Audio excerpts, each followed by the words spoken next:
दोस्तों नमस्कार। आचार्य हजारी प्रसाद द्विवेदी कृत बाण भट्ट की आत्मकथा का प्रथम उच्छ्वास हम देख चुके हैं। तो अब आज इसका द्वितीय उच्छ्वास हम देखने जा रहे हैं। अमेज़ॉन किंडल के माध्यम से यह द्वितीय उच्छ्वास मैं प्रस्तुत कर रहा हूं। प्रथम उच्छ्वास में हम देख चुके हैं किस प्रकार से महाकवि बाण भट्ट के प्रारंभिक जीवन का परिचय हमने वहाँ पाया। तो अब हम इसका द्वितीय उच्छ्वास देख रहे हैं। तो दोस्तों ये देखिए द्वितीय उच्छ्वास हम अब शुरू कर रहे हैं, अधिक विलंब नहीं करेंगे। तो मैं तेजी से बढ़ा जा रहा था। भावी जीवन की रंगीन कल्पनाओं में डूबते उतराते मनुष्य को आसपास देखने की फुर्सत कहाँ होती है। मैं एक प्रकार से आंख मूंद कर चल रहा था। इसी समय एक क्षीण कोमल कंठ ने पुकारा, भट्ट, ओ भट्ट, इधर देखो, मुझे पहचानते हो। इस आवाज़ ने मुझे चौंका दिया। इस सुदूर स्थानवीश्वर में मुझे पहचानने वाला यह कौन है। भागते हुए घोड़े को वल्गा जिस प्रकार रोक देती है, वल्गा अर्थात लगाम, जिस प्रकार रोक देती है, उसी प्रकार मेरी दौड़ती हुई विचारधारा को इस आवाज़ ने रोक दिया। मैंने पीछे मुड़कर देखा। एक नाति कमनीय मूर्ति रमणी मुझे आवाज़ दे रही है, अर्थात जो बहुत सुंदर नहीं हो, एक ऐसी युवती मुझे आवाज़ दे रही है। एक नाति कमनीय मूर्ति रमणी मुझे आवाज़ दे रही है।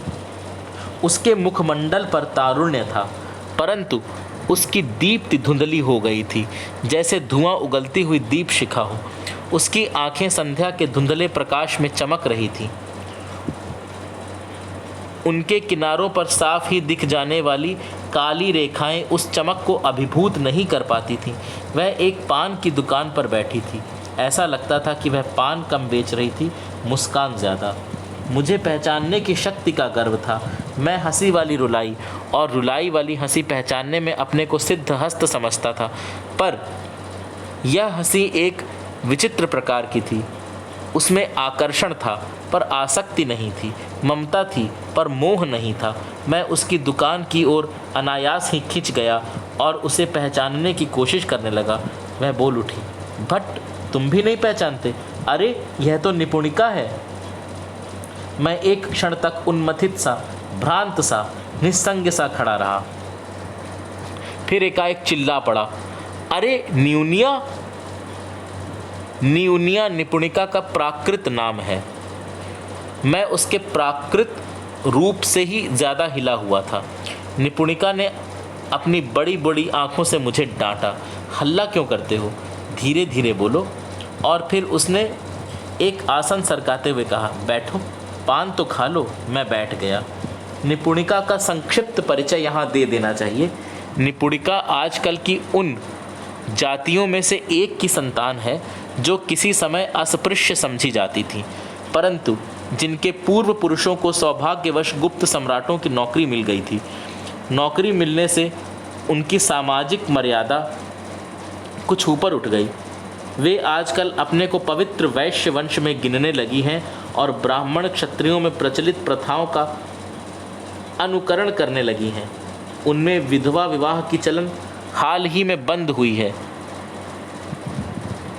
निपुणिका का विवाह किसी कांदविक वैश्य के साथ हुआ जो भड़भूजे से उठकर सेठ बना था। विवाह के बाद 1 वर्ष भी नहीं बीतने पाया था कि निपुणिका विधवा हो गई। मुझे यह नहीं मालूम था कि विधवा होने के बाद निपुणिका को क्या दुख या सुख झेलने पड़े थे, परंतु वह घर से भाग निकली थी। मुझसे अपने पूर्व जीवन के विषय में उसने इससे अधिक कुछ भी नहीं बताया, परंतु उसके बाद की कहानी मेरी बहुत कुछ जानी हुई है। निपुणिका जब पहले पहल मेरे पास आई थी, उस समय मैं उज्जैनी में था। वहाँ मैं एक नाटक मंडली का सूत्रधार था। निपुणिका ने मंडली में भर्ती होने की इच्छा प्रकट की और मैं राज़ी हो गया था। निपुणिका बहुत अधिक सुंदरी नहीं थी। उसका रंग अवश्य शेफालिका के कुसुम नाल के रंग से मिलता था, परंतु उसकी सबसे बड़ी चारुता संपत्ति उसकी आँखें और अंगुलियां ही थीं। अंगुलियों को मैं बहुत महत्वपूर्ण सौंदर्योपादान समझता हूँ। नटी की प्रणामांजलि और पताक मुद्राओं को सफल बनाने में पतली छरहरी अंगुलियां अद्भुत प्रभाव डालती हैं। सो मैंने निपुणिका को मंडली में आ जाने की अनुमति दे दी। मेरी मंडली की स्त्रियां पुरुषों की अपेक्षा अधिक सुखी थीं। बहुत छुटपन से ही मैं स्त्री का सम्मान करना जानता हूँ। साधारणतः जिन स्त्रियों को चंचल और कुल भ्रष्टा माना जाता है उनमें एक दैवी शक्ति भी होती है। यह बात लोग भूल जाते हैं, मैं नहीं भूलता। मैं स्त्री शरीर को देव मंदिर के समान पवित्र मानता हूँ। उस पर की गई अननुकूल टीकाओं को मैं सहन नहीं कर सकता। इसीलिए मैंने मंडली में ऐसे कठोर नियम बना रखे थे कि स्त्रियों की इच्छा के विरुद्ध उनसे कोई बोल तक नहीं सकता था। जनता में यह प्रसिद्ध था कि बाण भट्ट की नर्तकियां अवरोध में रहती हैं, पर इसका फल बहुत अच्छा हुआ था। जनता मेरी मंडली को प्यार करने लगी थी। निपुणिका को मैं धीरे धीरे रंगभूमि पर उतारने लगा, पर उसकी अनुज्ञा लिए बिना नहीं। एक दिन उज्जैनी में मेरा ही लिखा हुआ एक प्रकरण अभिनीत होने वाला था। प्रकरण होता है दोस्तों नाटक का ही एक प्रकार जो 10 अंकों में लिखा जाता है। मेरा ही लिखा हुआ एक प्रकरण अभिनीत होने वाला था। उस दिन परम भट्टारक अर्थात महाराजाधिराज के उपस्थित होने की संभावना थी। मैंने शक्ति भर आयोजन किया था। मैंने उस दिन अपने प्रधान अभिनेताओं को अपनी उत्तम कला दिखाने के लिए खूब उत्तेजित किया था। मन ही मन मेरी इच्छा थी कि पूर्ण आडंबर के साथ अभिनय हो। हुआ ऐसा ही। महाकाल नाथ की सांध्या आरात्रिका के बाद प्रेक्षागृह में लोग जमा होने लगे। नगरी के सभी संभ्रांत नागरिक यथास्थान बैठ गए। नगाड़ा बज उठा और मैंने आडंबर के साथ पूर्व रंग की विधि का अनुष्ठान किया। गायक और वादक यथास्थान बैठ गए और नर्तकियों के नुपुर झनकार के साथ ही वीणा, वेणु, मुरज और मृदंग मुखरित हो उठे। मैं जब भृंगारधर और जर्जरधर के साथ जर्जर स्थापना के लिए रंगभूमि में आया तो सामाजिकों में अपार औत्सुक्य देखकर गदगद हो गया। मेरा अभिनय बहुत सफल रहा। जर्जर उत्तोलन करने के बाद मैं अत्यंत संतुष्ट होकर नेपथ्यशाला में लौट गया। निपुणिका पहले से ही पुष्पोपहार लेकर वहां मौजूद थी। मेरे इशारे पर एक बार फिर नगाड़े पर चोट पड़ी और निपुणिका पुष्पोपहार की प्रणामांजलि लेकर रंगभूमि में अवतीर्ण हुई। यवनिका अर्थात पर्दे के पीछे से मैं उसके अपूर्व नृत्य को देख रहा था। वीणा, वेणु और मुरज के साथ कान से ताल झनझना रहे थे और निपुणिका के नूपुर क्वणन को और भी गंभीर तथा और भी मनोहारी बना रहे थे। एकाएक बाजों का बजना रुक गया और उनकी मधुर ध्वनि के अनुरणन की पृष्ठभूमि में निपुणिका का कोमल कंठ सुनाई पड़ा। मैं आज निपुणिका का कौशल देखकर विस्मय मुग्ध हो गया था। गान समाप्त होते ही बाजों के साथ नूपुर के क्वणन की ध्वनि सुनाई पड़ी।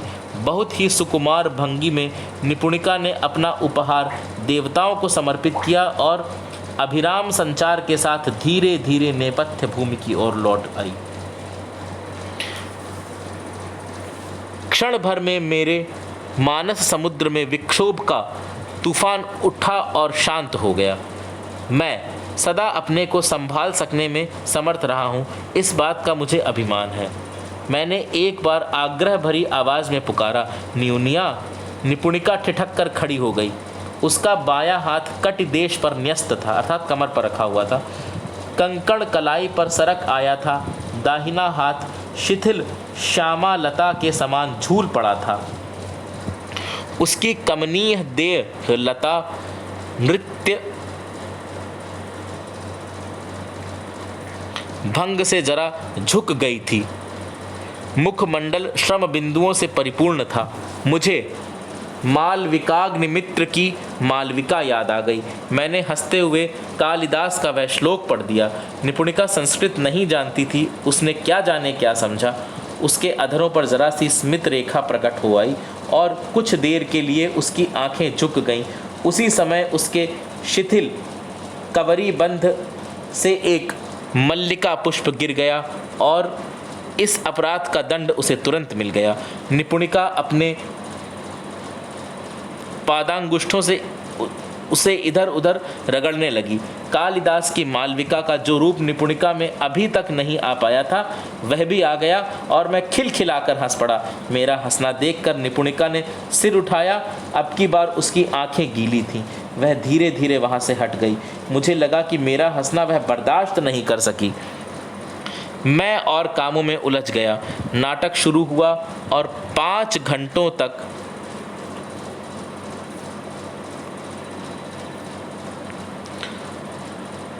समारोह के साथ होता रहा। मैं उस दिन बहुत प्रसन्न था।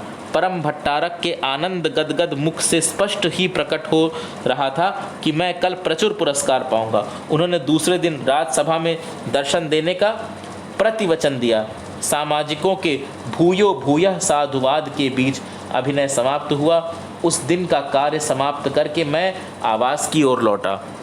निपुणिका को एक अच्छा पुरस्कार देने की बात सोच रहा था कि किसी ने आकर समाचार दिया कि निपुणिका नहीं है। मैं जैसे अनभ्र गर्जन सुनकर चौंक उठा। अनभ्र गर्जन अर्थात असमय का गर्जन। रात भर निपुणिका की खोज करता रहा पर उसे न पा सका। दूसरे दिन, तीसरे दिन, चौथे दिन निपुणिका फिर नहीं मिली। मैं राजसभा में नहीं जा सका।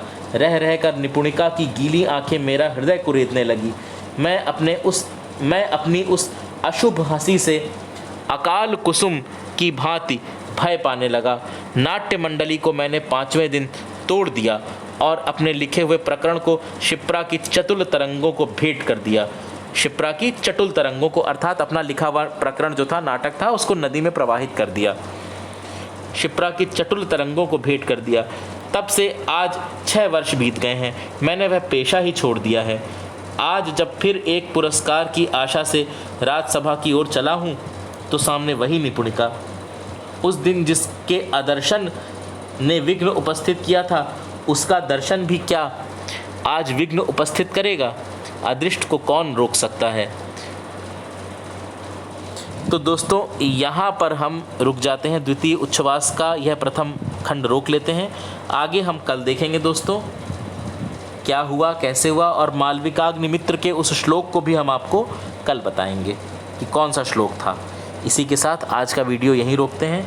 धन्यवाद, नमस्कार, जय हिंद।